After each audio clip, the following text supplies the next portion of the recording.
ان سے اچھے ہے، ہم ان سے بہتر ہے، ہم نے یہ چیز سیکھ لی ہے، وہاں پہ اس کو بھی ہمیں دیکھنا ہے کہ جب ہم سیکھ رہے تو ہماری زندگی میں جب اس چیز کو لا رہے تو ہمارا نفس یا میں تو نہیں آ جا رہی، اور دوسروں تک جب پہنچا رہے تو کس طریقے سے پہنچانا، اس طریقے سے پہنچانا جیسے نبی کریم صلی اللہ علیہ وسلم، جب نبی کریم صلی اللہ علیہ وسلم جب صحابہ دین کو پھیلاتے تھے، ان سے یہ نہیں کہتے تھے کہ تم نماز پڑھو، تم روزہ رکھو، وہ ان کے اخلاق کو دیکھ کے ایمان لاتے تھے، ان کے اخلاق اتنے اچھے تھے۔ بے شک ہمارے اخلاق ان کے جتنے اچھے نہیں ہو سکتے، لیکن ہمیں کوشش کرنی چاہیے کہ ہمارے اخلاق بہتر ہو، تو جب ہم دوسروں کو سکھائے تو اس طریقے سے سکھائے کہ اخلاق کے ساتھ۔ تو فرسٹ ہے تعلیمات کو سیکھنا، دوسری تعلیمات کو اپنی زندگی میں نافذ کرنا، اور تیسرا ہے دوسروں تک پہنچانا۔ تیسرا، اب دیکھیے اس میں دو کیٹیگریز ہے، صحبت اچھے لوگوں کی اختیار کرنے کے بعد کیا ہوتا، اور صحبت اچھے لوگوں کے ساتھ رہنے کے باوجود بھی ہماری آخرت، مطلب آخرت کیسے خراب ہو جاتی۔ ایک ہے نوح علیہ السلام کا واقعہ، نوح علیہ السلام کے جو بیٹے تھے کنین، انہوں نے کیا کیا، اپنے جیسے نفس کو، ہاں اپنے نفس پہ وہ کیا ہو گئے، نفس کے اوپر آ گئے، یعنی کہ جب نوح علیہ السلام نے ان سے کہا کہ کشتی میں سوار ہو جاؤ، تو انہوں نے اپنی میں کو سامنے لا لیا، انہوں نے نوح علیہ السلام کی بات کو نہیں سنا، اور کیا کہا، پہاڑ کو، وہاں پہ انہیں یقین کرنا چاہیے تھا اللہ سبحانہ و تعالیٰ پہ، لیکن انہوں نے یقین کس پہ کیا، پہاڑ پہ یقین کیا کہ یہ پہاڑ میری حفاظت کرے گا، میرے کو کشتی میں آنے کی ضرورت نہیں ہے، تو وہ کیا ہو گئے، پھر ہلاک ہو گئے، مر گئے۔ تو یہاں پر ہمیں کیا بات اچھی، حالانکہ نوح علیہ السلام نبی کے بیٹے تھے، اچھی صحبت میں تھے، لیکن وہاں پہ ان کا کیا تھا، نفس اور میں تھی، تو وہاں سے ان کے کیا ہو گیا، خاتمہ ہو گیا۔ تو اللہ تعالیٰ ہماری حفاظت فرمائے۔ دوسری طرف موسیٰ علیہ السلام، موسیٰ علیہ السلام کے دور میں ایک شخص تھا جو کہ ان کو نہیں پسند کرتا تھا، لیکن وہ موسیٰ علیہ السلام کے جیسا ایکٹ کرتا تھا، ان کے جیسا ایکٹنگ کرنے، یعنی کہ ان کے جیسا پہناوا، ان کے جیسا بولنے کا طریقہ سیکھنے کی کوشش کرتا تھا۔ موسیٰ علیہ السلام کی عادتوں کی عادت تھی اس کو۔ تو اس کے بعد کیا ہوا، وہ شخص کو اللہ تعالیٰ نے ایمان کی دولت سے نوازا، کیوں، کیونکہ وہ اللہ کی نبی کی نقل کرتے تھے، اور جب وہ نقل کرتے کرتے کیسے ہو گئے کہ وہ موسیٰ علیہ السلام کے جیسے دکھنے لگے، تو اللہ سبحانہ تعالیٰ کو یہ گوارا نہیں تھا کہ ایک نبی کی جس نے جو ایکٹ کرتے تھے انہوں جو ہے ایسے مر جائے، تو اللہ تعالیٰ نے انہیں ایمان کی دولت سے نوازا، اور جب انہوں نے موسیٰ علیہ السلام کو بلایا کہ اس شخص کی تمہیں جنازے کی نماز پڑھنا ہے، تو جب موسیٰ علیہ السلام نے شخص کو دیکھا تو وہ شخص تو وہ تھا جو انہیں ستاتا تھا، تو جب موسیٰ علیہ السلام نے کہا کہ اے اللہ یہ تو وہ شخص ہے جو مجھے ستاتا تھا، تو اللہ سبحانہ تعالیٰ نے فرمایا کہ اے موسیٰ یہ تمہاری عادتوں کی نقل کرتا تھا، یہ تمہارے جیسا دکھتا تھا، تو میں نے اسے جب اس کا موت کا وقت آیا تو میں نے اسے ایمان کی دولت سے نوازا۔ تو دیکھیے الحمدللہ، جب اللہ تعالیٰ یہاں پہ ہمیں بتا رہے ہیں کہ جب صحبت اختیار اچھی ہوتی ہے، اور صحبت اختیار اچھی کرنے کے بعد ہم اپنے نفس کو، اپنی میں کو جب ہم وہ کر دیتے، ڈسٹروائے کر دیتے، تو اللہ تعالیٰ ہمیں کس طریقے سے ایمان کی دولت نصیب عطا فرماتا ہے۔ اب محبت اور صحبت میں ایک حدیث سمجھتے ہیں ہم، ابو ہریرہ رضی اللہ تعالیٰ عنہ اس کو روایت کرتے ہیں، کوٹ کرتے ہیں، اللہ نے کیا فرمایا، اللہ تعالیٰ فرماتے ہیں جو میرے کسی ولی کے ساتھ بوس رکھتا ہے اس کے ساتھ میں اعلان جنگ کرتا ہوں۔ میرے ولی یعنی کہ اللہ تعالیٰ یہاں پہ اور ڈائریکٹلی میں بتا رہے ہیں کہ اولیاء اللہ سے بوس رکھنا، ان کے بارے میں۔ اب جیسے کہ اس مہینے میں بہت سارے لوگ کے الگ الگ پرسیپشن ہے، نہیں کرنا چاہیے، ذکر نہیں کرنا چاہیے، وہ نہیں کرنا چاہیے، لیکن ہم سیکھ رہے کیا ہے، بات کیا کر رہے ہیں۔ اگر ہم غوث اعظم دستگیر رضی اللہ تعالیٰ عنہ کی زندگی دیکھیں تو انہوں نے کس طریقے سے وہ اتنا انہوں نے علم حاصل کیا تھا کہ آج اگر ہم دیکھیں سائنس میں لوگ جو ہے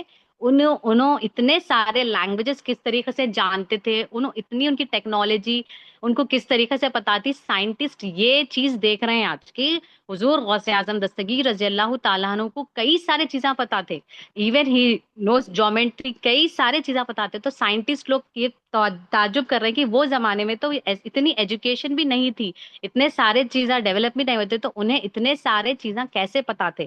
تو علم کا ان کے پاس علم کا خزانہ تھا، ویسے کہہ سکتے ہیں ہم، تو اتنے سارے چیزیں انہوں نے سیکھے تھے، اور ان کا ہم ان کا ذکر کر رہے ہیں، یعنی کہ ان کے ذکر سے ہم کیا حاصل کر رہے ہیں، اللہ اس کی رسول کی پہچان حاصل کر رہے ہیں، اللہ اس کے رسول سے کس طریقے سے ہم بہتر طریقے سے محبت کرتے ہیں، وہ ذکر ہے۔ کیوں؟ کیونکہ اولیاء اللہ کون ہے، اولیاء اللہ جو ہے نبی کریم صلی اللہ علیہ وسلم کی وارثین ہے، جنریشن ہے، تو اسی لیے ہم ان سے یہ سیکھ رہے ہیں۔ پھر اس کے بعد ابو ہریرہ رضی اللہ تعالیٰ عنہ اس حدیث کو روایت کرنے کے بعد آگے کیا کہتے ہیں کہ مسلسل جو اللہ سبحانہ تعالیٰ کے فرائض کی پابندی کرتا ہے، فرائض کی پابندی کرنا ہے، نوافل کی پابندی کرنا ہے، اور میرا خلب حاصل کرنا ہے، یعنی کہ فرائض یعنی کہ کلمہ، نماز، روزہ وغیرہ، اس کو ہمیں اللہ تعالیٰ کی رضا کے لیے کرنا ہے۔ پھر اس کے بعد نفافل یعنی کہ ذکر وغیرہ جو ہمیں ملے ہیں تعلیمات، یعنی کہ 500 ٹائمز درود شریف پڑھنا ہے، 250 ٹائمز استغفار پڑھنا ہے، 100 ٹائمز کلمہ پڑھنا ہے، جو بھی آپ نفل ذکر کرتے ہیں اللہ کو راضی کرنے کے لیے، اس کی پابندی کریں گے تو اللہ تعالیٰ کا قلب یعنی اللہ تعالیٰ کا قرب یعنی کہ اللہ تعالیٰ کی پہچان حاصل ہو جائے گی، اور جب اسے اللہ کی پہچان حاصل ہو جائے گی تو وہ شخص سے اللہ سبحانہ و تعالیٰ محبت کرنا سٹارٹ کر دیں گے۔ سبحان اللہ، دیکھیے کتنی بڑی بات ہے۔ پہلے ہمیں کیا کرنا ہے؟ فرائض کی پابندی کرنا ہے، پھر نفافل کی پابندی یعنی کہ کنسسٹنسی، چاہے جو ہو جائے، ہمیں چاہے کچھ بھی کام ہو، ہمیں جو ہے یہ چیزوں کو ترجیح دینا ہے۔ نماز ہمیں پڑھنا ہے اللہ کی رضا کے لیے، ہر چیز کرنا ہے اللہ کی رضا کے لیے، تو اللہ تعالیٰ کی محبت حاصل ہوگی۔ پھر اس کے بعد ہمارے ناک، کان، ہاتھ، پیر سب اللہ بن جائے، اللہ تعالیٰ جو ہے اس سے ہر وہی کام کرائیں گے جو اچھا کام ہے، جو اللہ اس کے رسول کو پسند ہے، وہ کام کرائیں گے۔ اور اللہ تعالیٰ ایک وقت پہ سوچیں گے۔ اب ہم سوچیں گے کہ اللہ تعالیٰ کب مطلب اللہ تعالیٰ کو کیوں سوچنا پڑے گا؟ سوچنے کا کام تو انسان کا ہے۔ کب سوچیں گے؟ جب اس شخص کو جب موت کا وقت آئے گا تو اللہ تعالیٰ موت دینے کے لیے شخص کو سوچیں گے۔ تو اللہ تعالیٰ جب کسی سے محبت کر لے گا تو ایسی اللہ تعالیٰ جو ہے اس کو جب موت دینے کے لیے سوچے گا، تو دیکھیے اللہ تعالیٰ، ہاں اللہ تعالیٰ کرے کہ ہم بھی ایسے بنے، ہم بھی کوشش کریں کہ ہم جو اللہ تعالیٰ کے فرائض ہے، جو نماز کی پابندی ہے، روزے کی پابندی ہے، ذکر کی پابندی ہے، کچھ بھی کتنے بھی بزی رہے ہم ٹائم نکالے۔ اب اولیاء اللہ کا ذکر جو ہے قرآن سے بھی حاصل ہے۔ اب سورہ کہف میں اللہ سبحانہ و تعالیٰ نے جو ہے 3 اولیاء کا ذکر کیا ہے۔ فرسٹ ہے اصحاب کہف، یہ ایک جماعت ہے۔ سیکنڈ ہے خضر علیہ السلام کا واقعہ، اور تھرڈ ہے حضرت ذوالقرنین رضی اللہ تعالیٰ عنہ کا۔ ہم ٹائم کے حساب سے صرف اصحاب کہف کا ہی، یہ جماعت ہے، ان کا ہی ذکر کریں گے، اور چند باتیں غوث اعظم دستگیر رضی اللہ تعالیٰ عنہ کے بارے میں کر اس کو وائنڈ اپ کر دیں گے۔ اب اصحاب کہف کی یہ جو جماعت ہے، یہ عیسیٰ علیہ السلام کی امت کے اولیاء ہے، عیسیٰ علیہ السلام کی امت کے اولیاء۔ تو ہم جس کا ذکر کر رہے ہیں وہ ہمارے پیارے محمد صلی اللہ علیہ وسلم کے امت کی اولیاء ہے۔ کون؟ غوث اعظم دستگیر رضی اللہ تعالیٰ عنہ۔ تو ان کا مقام اس طریقے سے ہے کہ اللہ نے انہیں سورہ کہف میں، قرآن میں انہیں مینشن کیا، تو ہم اندازہ لگا ہی نہیں سکتے کہ غوث اعظم دستگیر رضی اللہ تعالیٰ عنہ کا کیا مقام ہے۔ تو اصحاب کہف جو ہے ایک جماعت ہے، اور یہ جماعت جو ہے ایک غار میں چھپ گئی تھی۔ کیوں چھپ گئی تھی؟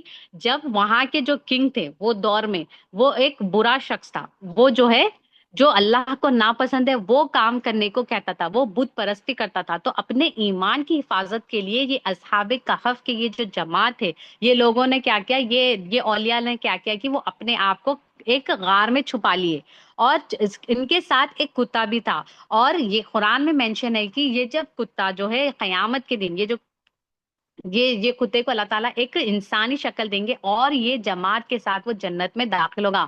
سبحان اللہ، دیکھیے یہ کتے کی اللہ تعالیٰ نے کس طریقے سے مطلب نہ یہ نماز پڑھتا تھا، نہ یہ روزہ رکھتا تھا، نہ یہ کچھ اچھے کام کرتا تھا، کیونکہ وہ ایک تو انسان ہی نہیں تھا، ایک جانور تھا، لیکن اللہ تعالیٰ اسے جنت میں داخل کریں گے۔ کیوں؟ کیونکہ وہ اللہ کے اولیاء سے محبت کرتا تھا۔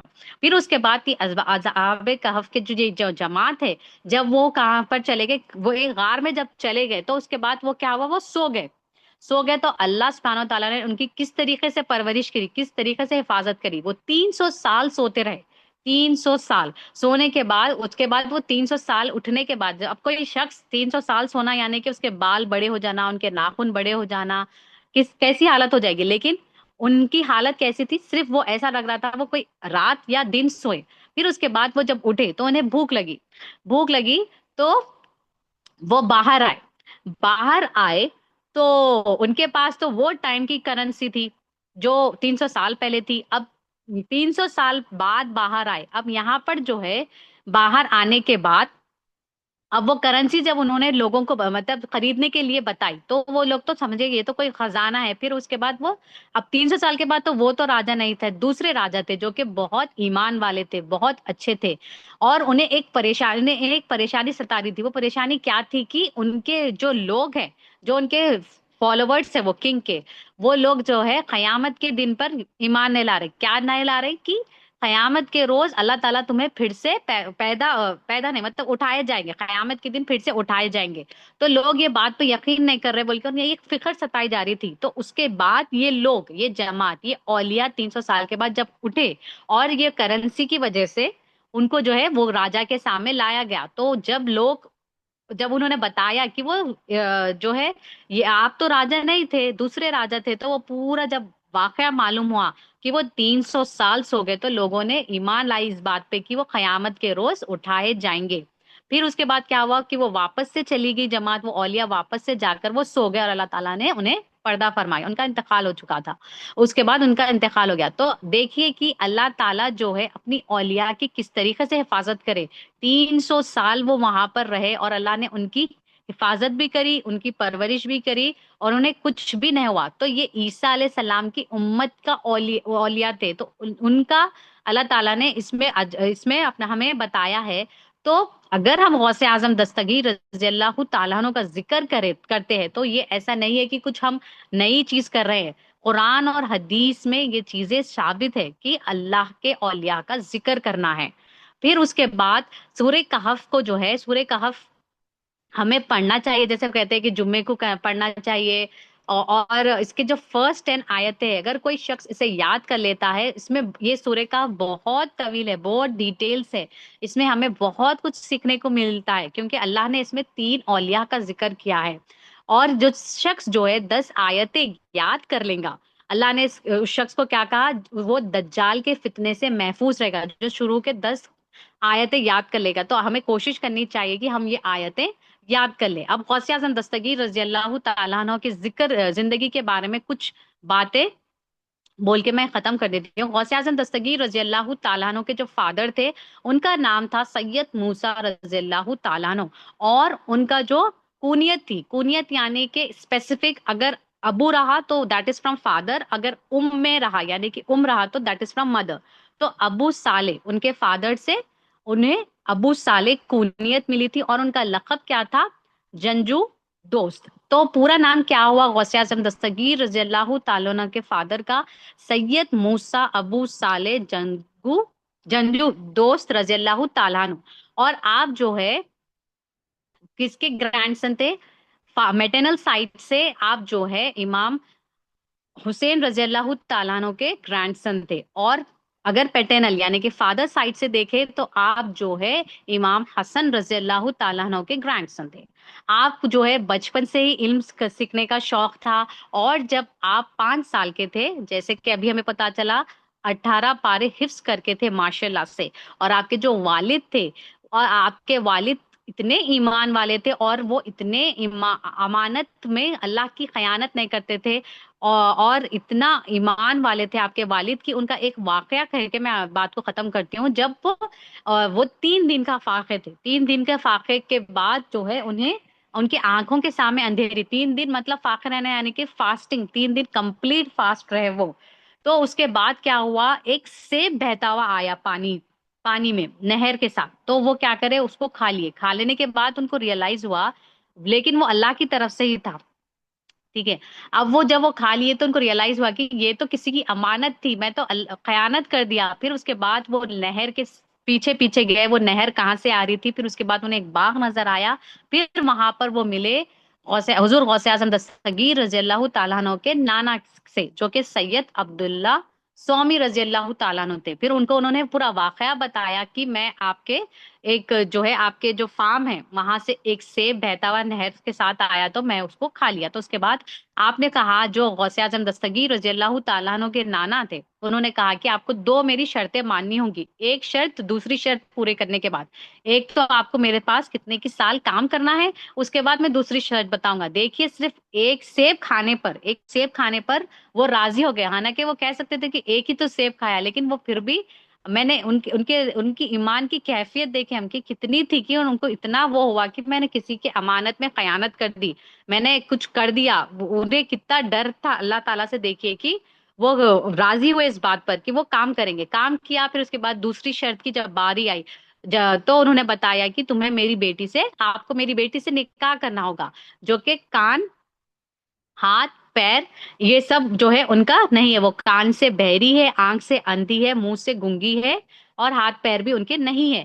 تو وہ مان گئے، پھر نکاح ہوا، نکاح ہونے کے بعد وہ جب گھر گئے تو انہوں نے کیا کہا، اب میں سلام کروں، سلام کرنے پر انہیں خیال آیا کہ وہ تو گونگی ہے، وہ تو جواب کیسے دے گی، پھر بھی انہوں نے کہا کہ حضور کی سنت ہے سلام کرنا ہے جب ہم گھر جاتے ہیں۔ تو جب انہوں نے سلام کیا تو وعلیکم سلام کا جب انہیں جواب آیا تو وہ اتنی تیز رفتار سے بھاگے کہ ان کے سر مبارک پہ مار پڑ کے خون نکلنے لگا۔ تو وہ پھر واپس انہوں نے سوچا کہ آلریڈی میں اتنے سالوں سے ایک سیب کھانے کی وجہ سے جو مجھے مطلب سزا نہیں، وہ جو میں کر رہا ہوں اب وہ اور طویل نہیں ہو جانا بول کر وہ واپس سے گئے کے کہا کہ میں کسی اور کے شاید گھر چلے گیا تھا۔